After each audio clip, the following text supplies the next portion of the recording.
when we introduced the SI last month, and we made it very clear then that it would be an indefinite SI, we thought it necessary whenever we are presenting regulations that we cannot do so in a piecemeal manner. It has to be a very comprehensive SI that includes all regulations, and so that SI currently is still in place. I know that there is a huge misconception out there that perhaps the SI had an expiration date when in fact it did not.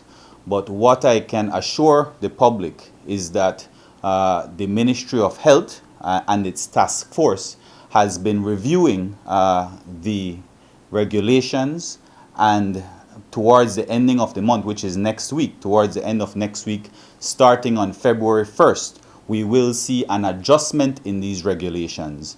That might not necessarily mean a lifting of the curfew, but maybe an adjustment in the curfew. I think that is the number one concern out there, particularly for the restaurant owners. They would want to see an adjustment made because they find that 8 o'clock is too early in order to serve their customers. And so we are looking at that. While it is that I hear the anxiety and the build-up and the clamor now because our numbers have been going down for us to reopen, we have to consider and we have to give ourselves a pat on the back for coming this far, that we were able to make it through December, make it through New Year's without a huge spike.